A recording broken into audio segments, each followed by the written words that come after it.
Well, thank you for joining us today, Marilyn. Obviously, it is a time where we need to lean in and gain insight from those around us that have a great amount of expertise. I know you are in the line of insurance as you're an insurance business owner.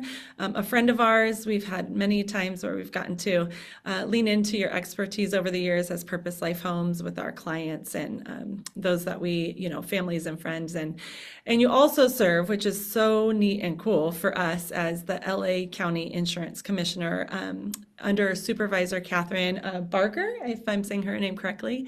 And so I just know, Marilyn, you're probably up to your eyeballs right now, and this has just been such a hard time to be in your seat. And so thank you for taking the time today.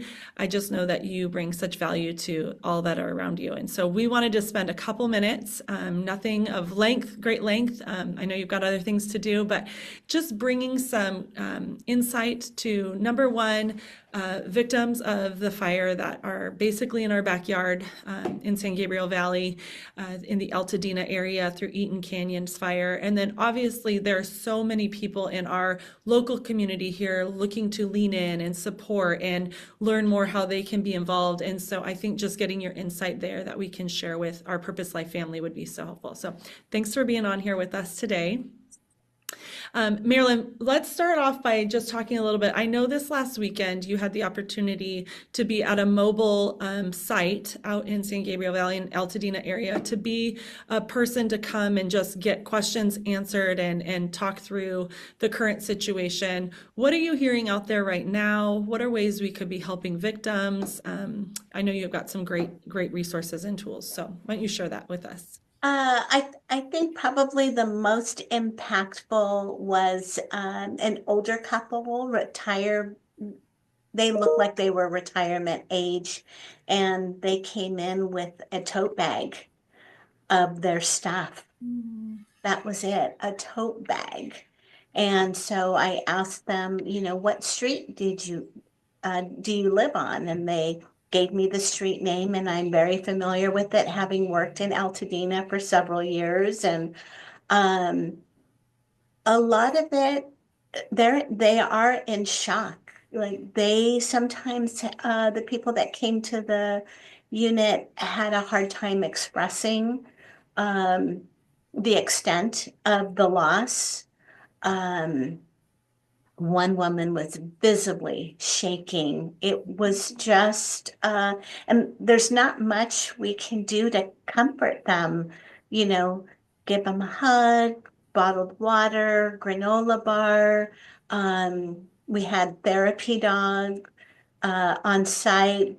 Three-legged Joy was just a doll, and but being able to say, this is your claim number, this is your claims representative. Where are you staying? Where are you going? Do you have family nearby? Do you need a hotel? Those types of things. I think it's the what next? What do I do next? And the checklist is long for many people, depending on their situations. I don't have my medication. I'm on blood pressure medication. I don't have it. My doctor's closed on the weekend. And there was a doctor, not one doctor, but I think a group of doctors 24/7 at the Pasadena Convention Center. So if people needed to get prescriptions, they could.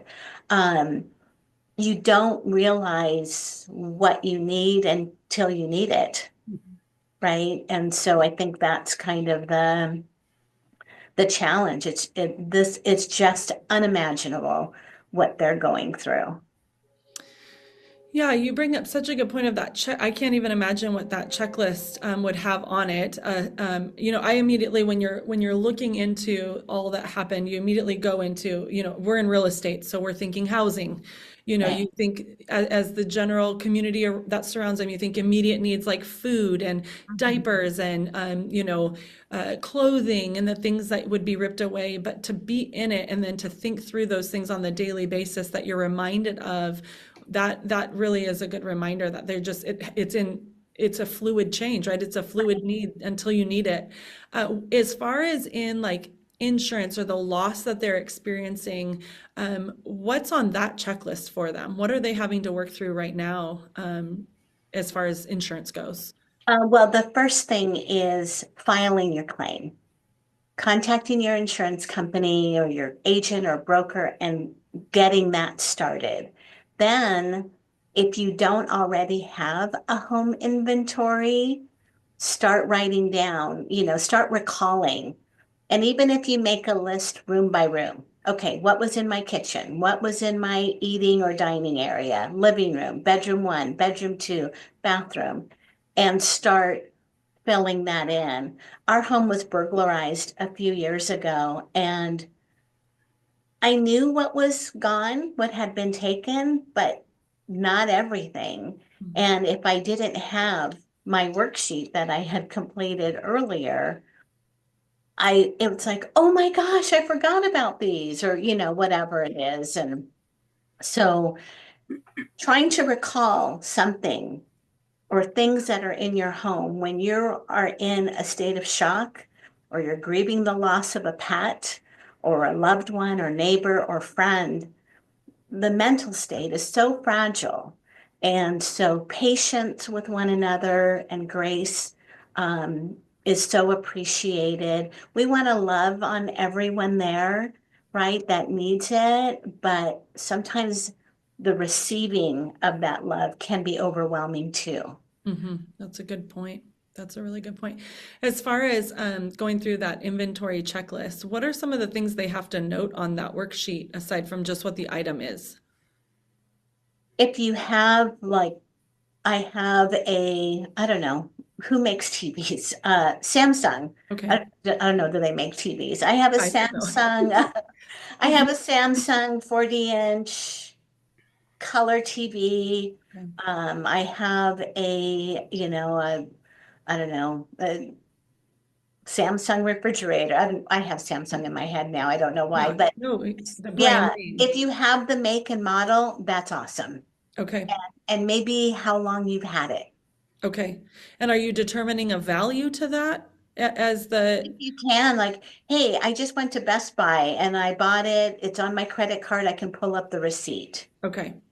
And I'm just thinking through like personal items like a antique chair that was your great great grandma's. I mean, how are you documenting things that meant something of great value to you that maybe you can't Google? Sadly, insurance does not cover sentiment, Okay. What right? falls under sentiment at this point? Like I have my grandmother's wedding ring. I Hmm. mean, it's tiny. I don't even think it's a stone. I think it's like a diamond fleck or something. Yeah. I mean, it's worth nothing to anybody else, but it's worth everything to me, Hmm.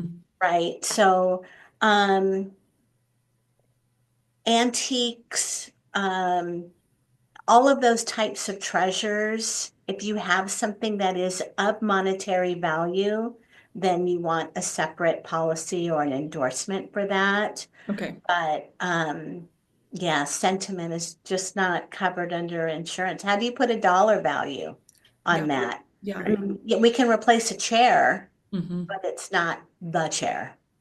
Do you have these worksheets available online anywhere? I do have an Excel spreadsheet. It does have my contact info, but anybody can use it and they can, add to it. It can be overwhelming to try and do your whole house in one day. Yeah. Absolutely.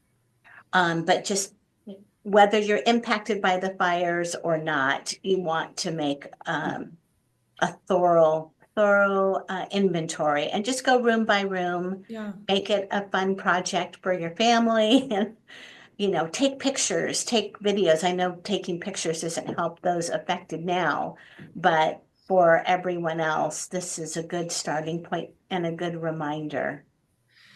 When we're thinking through getting their full claim in, and it's now moving forward to, the place where now they're waiting for the money to come back, that rebuild check to come back. What what has to happen aside from the inventory list and getting those items in? What else has to happen to make that claim kind of complete before it gets submitted, if you will? Well, you can file the claim immediately. Okay. And so at least you're assigned a claim number. And when you're filing the claim with your agent or broker, say, my whole house is gone, or half of it, or just the garage, give as much detail as possible. And then we start filling in the blanks on the Okay. claim. Okay.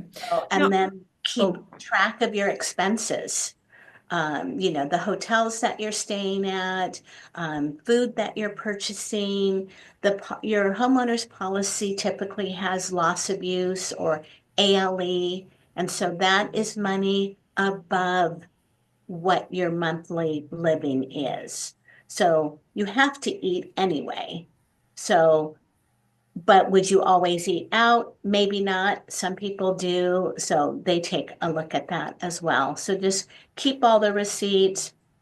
There is a worksheet that was actually created by Woolsey Fire survivor, and they created this sheet. It was very helpful for them, and I have a copy of it, and they just want to help other people in the same situation. So that could be a good, useful tool as well. Or just get a notebook from the, little spiral bound notebook from um, office supply store, and you can use that too.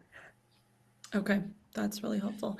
Adri, I know you had heard a little bit about the trust situation. Do you want to ask Marilyn about that concern that got posed to us? I did. I saw yesterday someone shared that they are finding that homes that were insured in the account holder's name versus the trust that the home is held in, that they are not being covered by insurance. Is that something you're seeing, or is that kind of a rumor that's been thrown out there? I think it's a rumor, Okay. but we can't insure the name on the policy is John Smith, Mary. Mhm. John or Mary Smith files the claim. The trust does not file the claim. So if someone has a trust, we do list the trust as additional insured, Okay. but a personal home policy has to be in the name of a personal person, an individual, not Okay. an entity. Okay. Okay, good. I'm glad to know that. Is that something that's important to do though, list as additional insured for those of us? Okay. Okay. Good to know. And I know you mentioned this weekend when you were at the mobile unit that there were certain people getting deposited, like getting money right then and there for housing. What did they have in place, or what was their circumstance that they were able to get immediate funds? Well, it depends on their policy. And of course, this is also going to depend on their own insurance company. And so, depending on the circumstances, I'm not a claims representative, so I can't get into those details.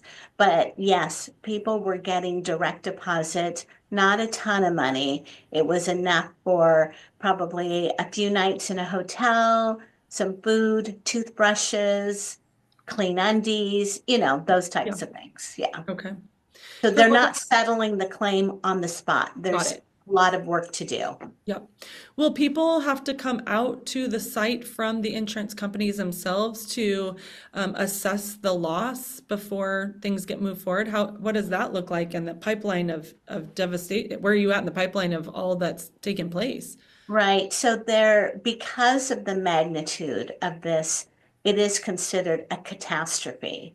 And so there is a designated team, catastrophe response team, that are handling these claims. It's different than, um, oh, my fence blew down in the wind, or I got into an auto accident. So there are different levels or tiers of the types of claims. So this falls under the catastrophe team. And again, each carrier has their own process. Some would do an on-site inspection, some would do a drone. It's just going to depend on their process. Okay, that makes sense. Speaking of catastrophe and the level, I know FEMA is definitely in the trenches here. You heard something that you felt, I mean, this would be really helpful to share as far as FEMA and some of the things about GoFundMe's out there. Do you mind sharing that for us, Marilyn? Yeah, so I had not read the details yet. It just came to my attention this morning. If there's a GoFundMe for a family, it could impact relief received from FEMA or eligibility. So, for example, if somebody lost their car to the fire and there's a GoFundMe set up and they've received $10,000 to replace the car, and you have an insurance claim and an application for FEMA, you can't get more money than what is um, the value of the car. Does that make sense? It's like Totally makes sense. insurance is supposed to get your car back or, pretty close to whole as possible, not make more money on the deal. So I think if there's a GoFundMe, if this is true, Mhm. the GoFundMe set up, I would not name anything specific, Okay, like I'm raising money for the car. I'm okay. just raising money to help them Do you think, well, you haven't read them specific. So in other words, people need to be looking into this. Go read, and do a little research before. on FEMA. Yep, and the red tape In that's fact, I there. have the link. Okay, So share that. I'll take a look at it. If that's the case, I'll send it over your way. Okay, that's great. Where are people at mostly right now? Or is it hotels, houses? What are you hearing? Where are the majority of people staying right now? Family, hotels, shelter. It depends too if they have animals. Mhm. They don't want to part with Fluffy. Yeah, And so finding pet-friendly accommodations um, is tough because they're limited. Um, I always have to ask to not be in a pet-friendly room because I'm highly allergic. Um, so being able to find accommodations for them and for a long period of time, hmm, this is going to take a while. I mean, even if somebody got a check today, yeah, rebuild their home, there's no electricity. right, How are you going to start building? yeah. So keep receipts. And I think I remember, one of the early conversations you and I had, it's, make sure everything's on an email or at least a communication Documentation is log. your friend. Yep, Mhm. yep, absolutely. Any other tactile advice like that you could give to make sure? Um, I would say get a post office box. If your house is a total loss, get a PO box because you're not getting your mail, but you're getting a lot of notices. Your insurance company is mailing you stuff. Yeah. Um, and also contact the county assessor's office. Okay. There is a property tax form that you can complete. I don't know if it's a credit. You'll have to check with the assessor's office, but do that. Apply for relief from FEMA. Apparently, there is initial denials when you go online and complete. But go if you can to an in-person. FEMA has set up offices at quite a few. I think there's 6 different LA County public libraries that they've set up a mobile center. So follow up in person. Um, and then select or seek out other available resources within your community. There are things that are being done um, community and neighborhood wide. Like I have a client that is collecting diapers and formula for his area because I have a lot of young families. So neighborhood, city, county, and state, and now federal with FEMA. And then remember to try to take care of mental health.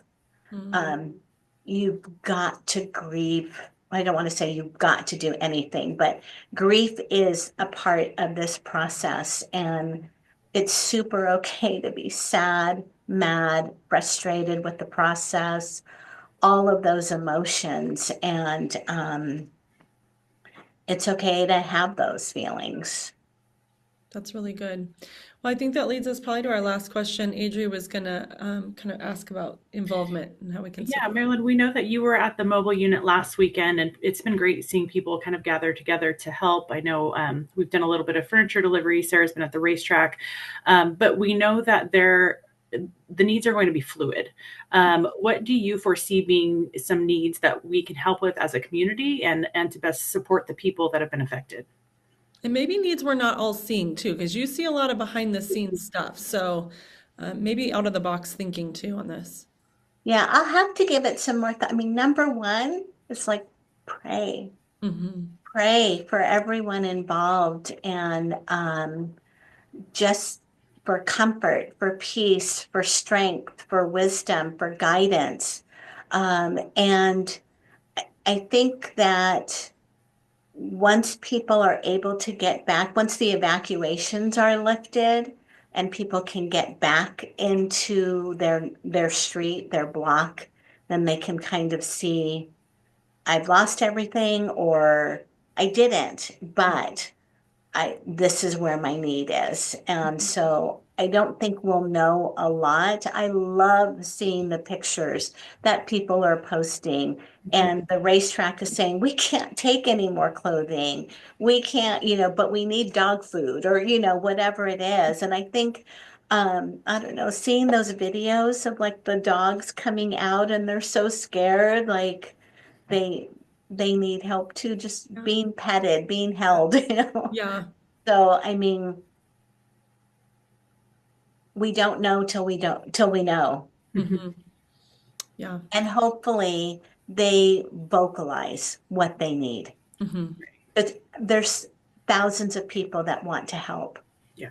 And they would do just about anything within their power, but please tell us what you need. Yeah. That's what it feels like. It feels like a lot of people have come together, and it's a really encouraging sight to see and be a part Love of, it. and I love it. Yeah. unifying for sure. Yeah.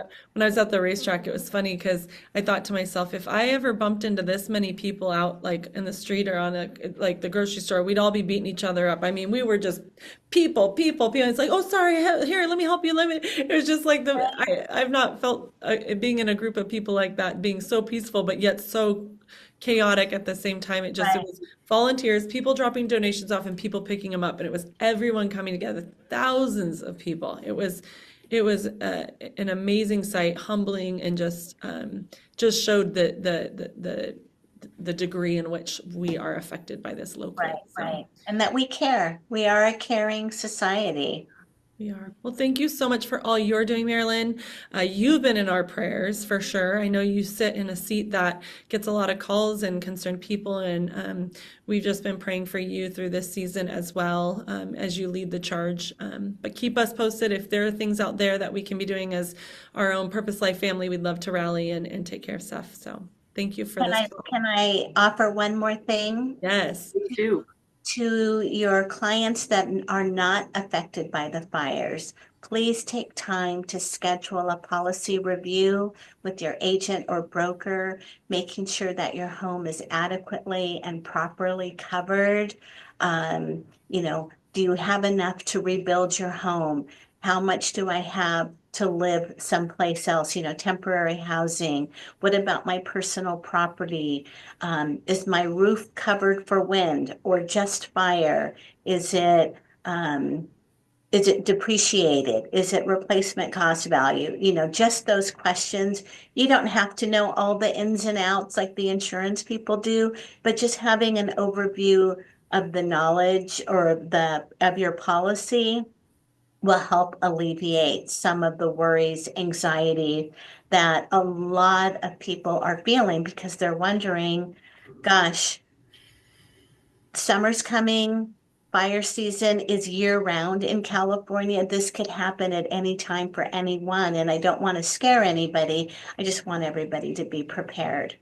No, that's really good. And we can see clearly this is the reality for so many very close to us. So we're not immune to it for sure. With that too, maybe what's the importance of revisiting to the value of our homes as the market has gone up over time? Is that an important phone call to be making with our insurance agents to make sure that the value matches our policy? What does that mean? Like, Well, the value of your home or the appraised value or the purchase price, nothing to do with insurance, okay, because those numbers include the land, and we don't insure land.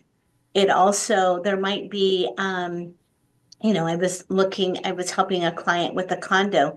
He's 1 block from the beach. He's going to pay more for that condo than he would somebody, the same condo, but in the Inland Empire, right? So there's also about location that factors into the price. Insurance's focuses on the cost to rebuild. okay. That's it. So yes, costs have gone up, lumber has gone up, gas has gone up. So why is gas important? Because we have to transport the building materials. Labor has gone up. All of those things will factor in to the cost to rebuild your home. Okay, but those aren't costs that we have to, as the consumer, keep up with in the value or anything like that, like you're saying. No, but you should review your policy annually, every 2 years. I wouldn't go Okay. past that. And maybe it's a good time every 2 years when you do it, take pictures of your house again, right? In Yeah, two yeah. years, you keep up. Keep it on your phone. If you have a, Google Drive or some other cloud base, put the worksheet in there, put your photos in there. All of that will help your claim progress along quicker. Okay. This has been really helpful, Marilyn. We really I'm glad I appreciate could your help. time.